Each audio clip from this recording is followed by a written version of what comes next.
नमस्कार मित्रांनो, तुमचे स्वागत आहे श्री स्वामी समर्थ.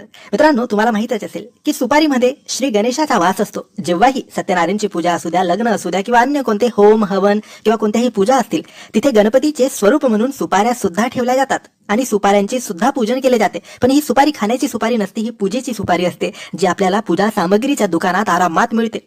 मित्रांनो, आज तुम्हाला आम्ही फक्त एक सुपारीचा असा एक उपाय, असा एक तोडगा सांगणार आहे, जो तुमच्या सगळ्या इच्छा पूर्ण करू शकतो, तुम्हाला नशिबाची साथ मिळवून देऊ शकतो. तुम्हाला हा उपाय फक्त तुमच्या घरात 7 दिवसापर्यंत करायचा आहे. 7 दिवसानंतर तुमची इच्छा नक्की पूर्ण होईल. आता तुम्हाला या उपायासाठी एक पूजेची नवीन कोरी सुपारी लागेल. नवीन कोरी म्हणजे तुम्हाला ती बाजारातून, पूजा सामग्रीच्या दुकानातून विकत आणायची आहे. वापरलेली घरात असलेली पूजेची सुपारी वापरू नये. तुम्हाला नवीन 1-2 रुपयाची सुपारी मिळते पूजा सामग्रीच्या दुकानात, ती आणायची आहे. ती आणल्यानंतर तुम्हाला तिचे दुधाभिषेक म्हणजे दुधाने तिला अभिषेक करून घ्यावे, नंतर पाण्याने अभिषेक करून घ्यावे आणि त्यानंतरच तिचा या उपायामध्ये वापर करावा. आता हा उपाय तुम्हाला केव्हा करायचा आहे, तर हा उपाय तुम्हाला फक्त गुरुवारच्या दिवशी करायचा आहे. सुपारी केव्हाही आणा, तुम्ही आणून तिला घरात ठेवून द्या आणि गुरुवारच्या दिवशी सकाळी, संध्याकाळी, दुपारी केव्हाही हा उपाय करू शकतात. सुपारी गुरुवारच्या दिवशीच दुधाभिषेक करून घ्यावी.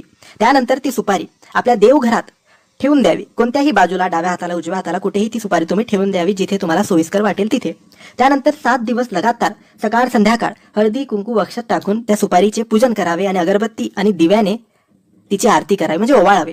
7 दिवस तुम्ही ही प्रक्रिया अवश्य करावी आणि 7 दिवस झाल्यानंतर म्हणजे 8व्या दिवशी ती सुपारी देवघरातून तुम्ही घ्यावी आणि आपल्या तिजोरीमध्ये कायम स्वरूपी ठेवून द्यावी.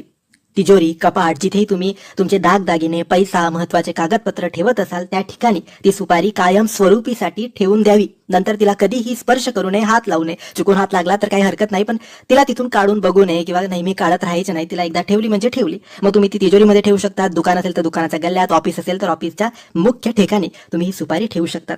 हा उपाय खूप चमत्कारी आहे. तुमच्या इच्छा हा पूर्ण करू शकतो, नशिबाची साथ तुम्हाला मिळवून देऊ शकतो. हा उपाय तुम्ही नक्की करा. तर मित्रांनो, माहिती तुम्हाला आवडली असेल तर लाईक आणि सबस्क्राईब करायला विसरू नका. धन्यवाद.